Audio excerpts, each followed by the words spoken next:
Boa noite. Boa noite. Governo federal indica que haverá reajuste nos preços da gasolina ainda este ano. Senado vai apurar suposta fraude na CPI da Petrobras. Apesar de programas voltados para a recuperação de dependentes químicos, ainda são muitos os problemas na Cracolândia. STF determina a libertação do inglês acusado de chefiar a máfia dos ingressos na Copa. E uma história emocionante na Argentina. A avó reencontra neto que havia sumido na época da ditadura.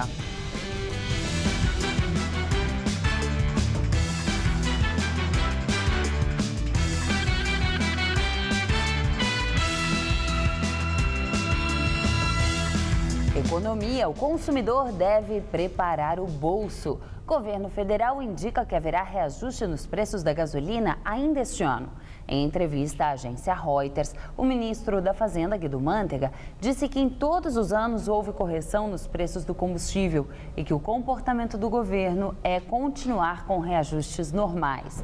Porém, ele negou que haverá o tarifaço após as eleições de outubro. A diretoria da Petrobras tem pleiteado junto ao governo federal um reajuste nos preços dos combustíveis. A estatal quer reduzir a defasagem dos valores praticados no Brasil em relação aos vistos no exterior, o que tem afetado as finanças da companhia. O drama de quem vive, trabalha e mora na Cracolândia. Apesar de programas de tratamento tanto da Prefeitura quanto do governo estadual contra a dependência química, ainda falta muito para melhorar a situação das pessoas e do local. Dona Noemi mora há quase 25 anos no Campos Elíseos, centro da capital paulista. Conta que escolheu viver aqui por conta das opções culturais, da proximidade com o metrô e do comércio ativo do bairro. À medida que a coisa foi acontecendo, dessa degradação, as pessoas passaram a não querer mais comprar ou alugar aqui. Então, quando falar onde você mora, eu moro nos Campos Elíseos. Cracolândia, então Campos Elíseos pouca gente conhece, mas Cracolândia mundialmente é conhecida. Muitas pessoas que viviam aqui, cresceram e foram embora, não querem mais voltar para cá. Seu Armando diz que os programas dos governos estadual e municipal de tratamento contra a dependência química até deram um certo resultado, mas muita coisa ainda precisa ser feita. A gente estava querendo até sair daqui, porque não estava podendo ficar mais aqui. Tanta bagunça na nossa porta, multidão de gente na porta. Já tentaram 3 vezes subir por cima do teatro para roubar aqui dentro e nós aqui dentro. A gente, infelizmente, tem que conviver com isso. E vamos ver se melhora um pouco. A situação na Cracolândia é tão complicada que as imagens precisam ser feitas de dentro do carro para evitar qualquer tipo de violência contra a equipe de reportagem. Mas passando por aqui, a gente vê que o consumo de crack é intenso. Muitas pessoas acendendo o cachimbo, também vendendo a droga, mesmo com o policiamento tendo sido reforçado na região. Na prática, pouca coisa mudou para quem vive ou trabalha no bairro. São centenas de usuários de crack que foram agora reagrupados. Outros escolhem a estação Júlio Prestes para se abrigar. Uma outra preocupação dos moradores é que o número de furtos na região aumentou.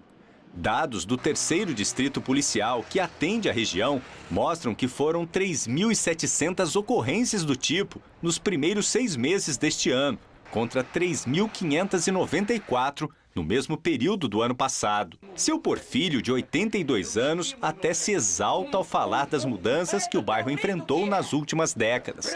Ele tem um comércio há 60 anos na Alameda Glete. Viu as vendas despencarem e o bairro tradicional afugentar os visitantes. Ele torce para que as coisas mudem para melhor e tragam novos tempos. Isso aqui é a minha memória. É um patrimônio de muitos anos. Não pode ficar assim. Apesar dessa dificuldade toda, o senhor não pensa em sair daqui? Mas jamais. E hoje, a Prefeitura de São Paulo informou que 16 beneficiários do programa de Braços Abertos vão trabalhar em uma empresa de limpeza, com carteira assinada, recebendo R$ 890 por mês. O governo municipal destaca ainda que até julho foram realizados 1.333 atendimentos médicos. Em nota, o governo do estado afirma que desde o início do programa Recomeço foram realizados 15.513 acolhimentos que resultaram em 4.959 internações de dependentes químicos. Após 6 meses fechado, o campus da USP Leste será reaberto no dia 18 deste mês. Segundo a universidade, com esse prazo será possível fazer a limpeza do campus e organizar a volta dos funcionários. Ainda de acordo com a universidade, as aulas do segundo semestre acontecerão até o dia 19 de dezembro. Em julho, um laudo da CETESB recomendou a liberação da área. Segundo a companhia, os gases presentes no subsolo não oferecem risco iminente à segurança dos usuários do campus, que ficou fechado por mais de 6 meses. Antes da universidade, funcionava no local um aterro de lixo orgânico. Moradores do Imirim, na zona norte da capital paulista, reclamam da população de pombos que se instalou no bairro. A ave pode transmitir rinite, bronquite e outras doenças pulmonares. Luiz mora aqui há 6 meses e mostra o plástico improvisado que colocou na lateral da casa para evitar os transtornos com os pombos. Até esta espécie de espantalho ele usou para afastar as aves. Aos poucos, conforme a temperatura do dia vai aumentando, os pombos aparecem e se instalam nos telhados da vizinhança. Não sei o que eu tenho que fazer para combater esses bichos, porque eu joguei até 1 quilo de sal grosso no meu telhado para espantar um pouco os bichos.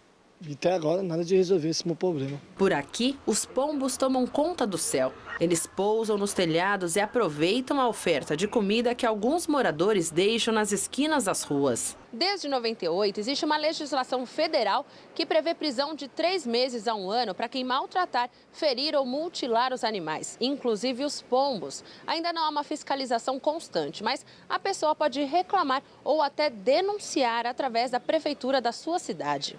Esta pastelaria colocou placas para que as pessoas não alimentem as aves. As migalhas atraem os animais e os clientes ficam incomodados. Eu realmente não gosto, até porque eu tive um caso na família já de pessoas que tiveram doenças, inclusive respiratórias, por conta de pássaros, principalmente de pombos. Isso é uma praga e a gente não pode fazer nada, mas os bichos também, eles se alimentam e a gente tem esse problema com eles, não tem outra coisa a ser feita. Tem algumas doenças graves que podem ser transmitidas pelas fezes, né? Então as pessoas têm que tomar todo cuidado com as fezes. E também o mais comum é a presença de um tipo de um piolinho que acaba caindo na pele das pessoas e causa muita irritação. A veterinária explica ainda que a população é a principal aliada no combate à proliferação dessas aves. Trazem sacos e sacos de milho, dão na praça. Isso é um erro muito ruim, porque isso atrai uma população, elas se alimentam dessa comida, se reproduzem muito e acabam causando problemas de sujeira e barulho na redondeza. E as temperaturas caíram radicalmente hoje. Enquanto a máxima ontem foi de 30 graus, hoje os termômetros não passaram da marca dos 18 graus aqui na capital paulista. E segundo os meteorologistas, vai esfriar ainda mais. Mariana Armentana traz em detalhes a previsão para todo o estado de São Paulo. A capital paulista pode ter um novo recorde de frio nessa madrugada. Já no interior, as temperaturas ficam amenas.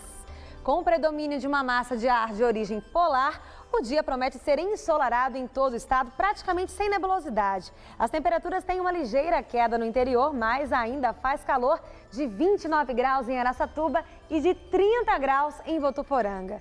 Na região central do estado, o dia mais fresquinho, máxima de 25 graus em Araraquara e também na região de Bauru.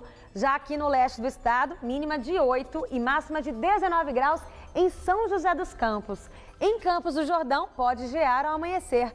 Em toda a região leste, incluindo a Grande São Paulo, as temperaturas ficam bem baixas de madrugada, o que favorece a formação de nevoeiro pela manhã. A capital pode amanhecer com mínima de 9 graus. Amanhã à tarde, a máxima chega aos 23. E o tempo continua aberto na quinta-feira e a máxima sobe para os 26 graus, ainda com bastante frio de madrugada. E na sexta, a máxima prevista é de 24 graus. A situação dos haitianos e africanos que buscam refúgio em São Paulo é preocupante. A Missão Paz, no bairro do Glicério, no centro de São Paulo, está preocupada com o fim do contrato do abrigo provisório da prefeitura que acolhe imigrantes e refugiados. O prazo vence na quinta-feira. Num canto do pátio, lixo acumulado. Perto dos tanques de lavar roupa, água suja escorre pelo chão. O abrigo provisório da prefeitura foi montado às pressas em maio para acolher parte dos haitianos que chegavam em grupos numerosos vindos do Acre. Hoje, menos haitianos desembarcam em São Paulo. O que aumentou foi a quantidade de imigrantes africanos por aqui. Em meados de julho, em alguns momentos, o abrigo teve de recusar novos hóspedes por causa da superlotação. O local, que tem capacidade para 150 pessoas, chegou a abrigar 300. Outro problema é que o prédio foi alugado por 3 meses e na quinta-feira termina o contrato. O padre da Missão Paz diz que a prefeitura prometeu inaugurar um abrigo permanente, mas só depois do dia 15. As pessoas podem ser despejadas, podem ir para a rua? Não, a prefeitura disse que não na reunião que tivemos, mas o problema poderia ser encaminhá-los simplesmente para os abrigos normais. O imigrante não se adapta nesse perfil. Então tem que ter uma política de abrir só um local emergencial para os imigrantes. Aí vai funcionar a fase de passagem. Para esse grupo que veio da África, a preocupação é outra. Eles se queixam da demora para conseguir a carteira de trabalho. Quase 2 meses de espera. Fuzine, que veio de Gana, já tem a dele. Cozinheiro agora está em busca de uma vaga. Na paróquia que ampara imigrantes em São Paulo, hoje teve nova seleção de pessoal. Desde o início do ano, dos 2.600 haitianos que passaram por aqui, mais da metade conseguiram emprego. A maior parte em empresas do sul do país, com salário em torno de R$1.000. Hoje, uma rede atacadista de supermercados ofereceu 150 vagas. Para operador de caixa, repositor, conferente, entre outras atividades. O idioma atrapalha? Eles não falam português, a maioria. Isso atrapalha? Não, não atrapalha. A gente consegue se entender. A gente tem pessoas na loja que podem auxiliar nesse processo e a gente acredita muito nisso. A Secretaria Municipal de Direitos Humanos diz que ainda não há data prevista para a inauguração do abrigo definitivo, que passa por reformas. Mas, segundo a pasta, a expectativa é de que o local seja aberto ainda este mês. Ainda segundo a Prefeitura, enquanto não for inaugurado o abrigo definitivo, os imigrantes serão encaminhados para outros abrigos da Rede Municipal de Assistência Social, os mesmos que já recebem a população de rua. Polícia conclui que os artefatos apreendidos com 2 ativistas presos durante um protesto contra a Copa do Mundo em junho, em São Paulo, não são explosivos. Fábio Hideki Harano tem 27 anos de idade, estuda e trabalha na USP. Já Rafael Marques Luzvarg, de 29 anos, é professor de inglês. Os dois participaram de vários protestos nos últimos meses e estão detidos há 43 dias. Eles foram presos em flagrante na Avenida Paulista no dia 23 de junho, durante uma manifestação contra os gastos da Copa do Mundo. A acusação é que a dupla liderava protestos violentos em São Paulo. A principal prova até então eram 2 objetos apreendidos. De acordo com a denúncia, coquetéis molotovs e artefatos com poder incendiário. Mas uma perícia feita pelo Grupo de Ações Táticas Especiais, o GAT, da Polícia Militar e do Instituto de Criminalística, mostra que os objetos não eram explosivos nem inflamáveis. Mesmo com o laudo, o governador Geraldo Alckmin defendeu a prisão dos ativistas. A própria polícia que mostrou, olha, neste caso aqui não tinha explosivo. Agora, não é só isso, né? Você tem a razão da prisão, você tem outros fatores que a polícia levanta. A polícia garante ter outras provas que sustentam manter os ativistas atrás das grades. Em especial, vídeos gravados durante protestos aqui em São Paulo e que incriminariam os dois. Agora, a partir do novo laudo, as defesas dos manifestantes tentam reverter as prisões. Na denúncia do Ministério Público, aceita pela Justiça em julho, além de posse de artefato explosivo, os dois foram acusados também de associação criminosa, resistência e desobediência. Na última sexta-feira, o juiz da 10ª Vara Criminal, Marcelo Matias Pereira, negou o pedido de liberdade dos manifestantes, justificando que eles seriam black blocs do que ele chamou de esquerda caviar, que defende o socialismo, mas que usufrui dos benefícios do capitalismo, como celulares e tênis de marcas famosas, disse o juiz. A polícia começa a ouvir testemunhas sobre a morte de 2 pichadores assassinados a tiros por policiais militares. Eles foram mortos após invadirem um prédio residencial na Moca, na Zona Leste. Algumas testemunhas já foram ouvidas nesta terça-feira aqui no DHPP e também na Corregedoria da Polícia Militar. São duas as linhas de investigação. A primeira dos policiais, que dizem que os pichadores estavam armados, que entraram no prédio para roubar e morreram numa troca de tiros. E a versão dos familiares e amigos, que dizem que eles entraram para pichar e não para roubar e que não tinham armas. Segundo a polícia, foram encontradas 2 armas com os pichadores, um revólver calibre 38 e uma pistola 380.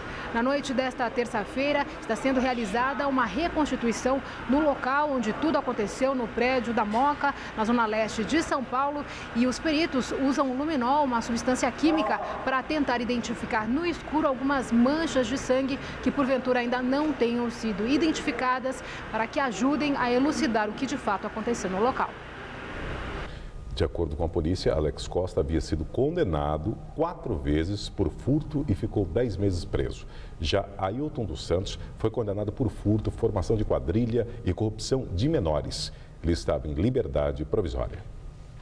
O Supremo Tribunal Federal concede liberdade a Raymond Whelan. Ele é acusado de ser um dos mentores de um esquema de venda ilegal de ingressos da Copa do Mundo.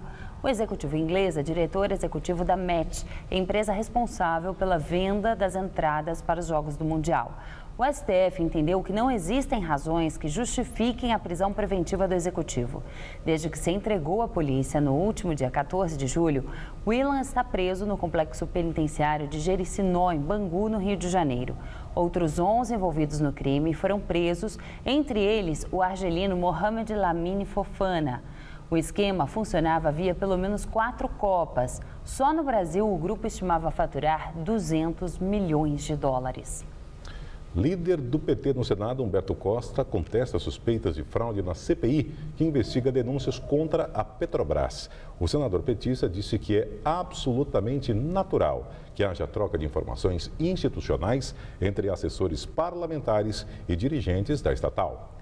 De acordo com reportagem da revista Veja, um vídeo indica que a presidente da Petrobras, Graça Foster, o ex-presidente José Sérgio Gabrielli e o ex-diretor da área internacional, Nestor Cerveró, tiveram acesso às perguntas dos parlamentares antes dos depoimentos que prestaram à comissão. O presidente do Senado, Renan Calheiros, determinou a abertura de uma comissão de sindicância para apurar as denúncias. O senador Vital do Rego, do PMDB, presidente da CPI, pediu que a Polícia Federal investigue o caso. Ex-secretário nacional de Justiça, Romeu Tuma Júnior, é convocado a prestar declarações na Polícia Federal. Ele é autor do livro Assassinato de Reputações, um crime de Estado, em que narra bastidores do período em que ocupou o cargo no governo Lula. Tuma Júnior acusa a Polícia Federal de tentar detê-lo. Segundo Tuma Júnior, por volta das 11 horas de hoje, 4 policiais federais estiveram em seu escritório em São Paulo com ordens para conduzi-lo coercitivamente à Superintendência da Polícia Federal. Ainda conforme seu relato, ele recusou-se a acompanhar os agentes, alegando que a condução era ilegal. Mais tarde, compareceu à sede da Polícia Federal. Segundo a PF, ele ficou no prédio por cerca de 40 minutos e foi chamado para prestar esclarecimentos. Tuma Júnior definiu a medida como um gesto de afronta, de violência e de abuso.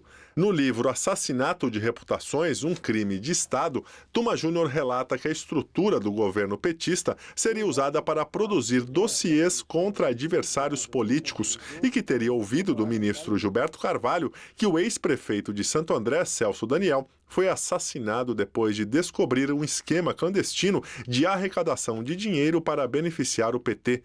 Tuma Júnior disse que já prestou vários depoimentos na Polícia Federal depois da publicação do livro. Em nota, a Polícia Federal afirma que recebeu uma representação do senador Aloysio Nunes Ferreira, do PSDB, baseada em reportagem da revista Veja, que relata supostos crimes narrados no livro escrito por Tuma Júnior. Ainda segundo o texto, desde fevereiro, a PF intimou Tuma Júnior diversas vezes, inclusive por meio da advogada. Com isso, foi determinada a condução coercitiva dele à superintendência da PF para que prestasse esclarecimentos. Após depoimento, segundo a nota, Tuma Júnior foi liberado. Vamos ao comentário de José Neumann Pinto.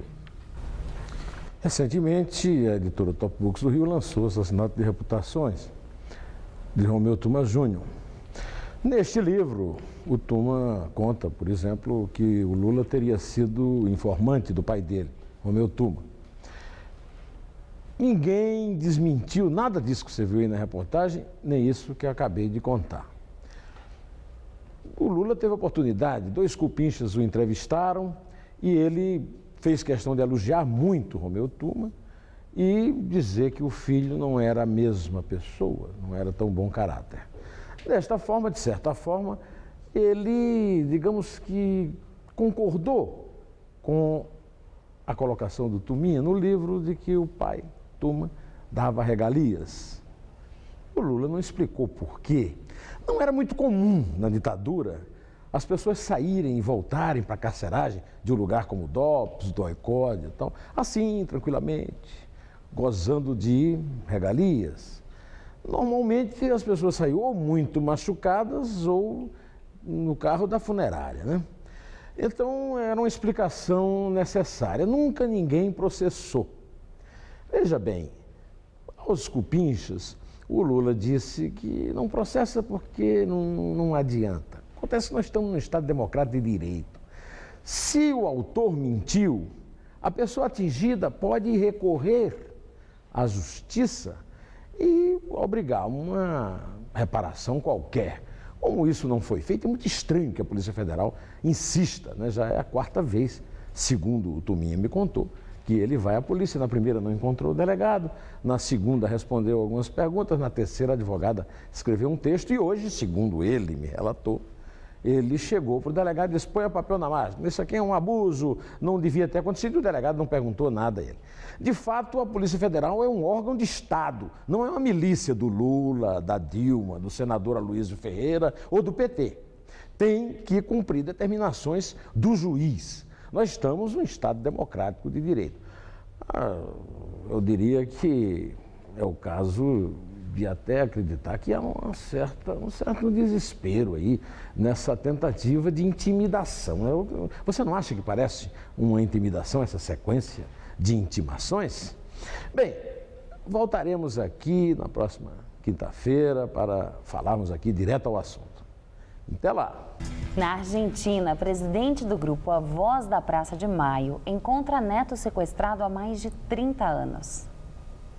Um exame genético provou que Guido é neto de Estela de Carlotto, líder do movimento que tem como objetivo encontrar as crianças que desapareceram durante a ditadura militar no país. Com poucos dias de vida, Guido foi tirado de sua mãe, que era prisioneira política do regime militar, e que depois foi morta clandestinamente. Essa prática era comum durante a ditadura argentina, uma das mais violentas da América Latina, que fez mais de 30 mil vítimas, entre sequestrados, torturados e assassinados. Israelenses e palestinos enviam delegações ao Egito para negociações sobre cessar-fogo duradouro. Uma trégua de 72 horas começou hoje pela manhã. Os tanques israelenses deixaram o território palestino depois de o exército declarar que alcançou seu objetivo principal, de destruir os túneis clandestinos do Hamas. O conflito de 29 dias deixou mais de 1.800 palestinos mortos. Segundo a Unicef, 408 eram crianças. 64 israelenses também morreram. Neste dia de calma, os moradores da faixa de Gaza começaram a deixar abrigos das Nações Unidas, ainda com medo de o frágil cessar-fogo ser rompido. Mas milhares permanecem nas escolas porque não têm para onde ir. A calma se manteve durante todo o dia, permitindo que a população retornasse ao que restou de suas casas. Quarteirões inteiros estão destruídos. Em Shijaia, perto da cidade de Gaza, pouco sobrou em pé. Segundo o exército de Israel, dezenas de alvos terroristas foram atingidos naquela região, como túneis, esconderijos de armas e lançadores de foguetes. Os danos materiais são estimados em 5 bilhões de dólares. Avião da Qatar Airways é escoltado por jato até o aeroporto do Reino Unido. Um passageiro foi detido após suspeita de trote sobre bomba dentro do avião. O piloto informou que havia um objeto suspeito a bordo e um homem foi retirado algemado do avião após a suspeita de trote. Segundo a Qatar Airways, a tripulação do voo QR-23 recebeu a ameaça sobre um possível dispositivo a bordo. O avião partiu de Doha com destino a Manchester e transportava 269 passageiros. O aeroporto de Manchester chegou a ser fechado momentaneamente, mas logo foi reaberto. A polícia está investigando o caso. Missionária americana que contraiu ebola na Libéria é levada para os Estados Unidos. A missionária Nancy Wrightable ficará em uma ala especial de um hospital em Atlanta. Ela é a segunda americana infectada pelo ebola e será tratada no mesmo hospital onde está o médico Kent Brantley, que também foi infectado pelo vírus. O Hospital Universitário de Emory conta com uma ala preparada para receber pessoas com doenças altamente contagiosas. Na Nigéria, o governo está preocupado com a propagação do ebola e a população teme que a doença se espalhe. O surto de ebola na África já é o maior registrado até agora e infectou mais de 1.600 pessoas, quase 900 já morreram. A edição das 10 do Jornal da Gazeta termina aqui. Boa noite. Fique agora com o Rony Fon no Todo Seu. Uma ótima noite para você e até amanhã.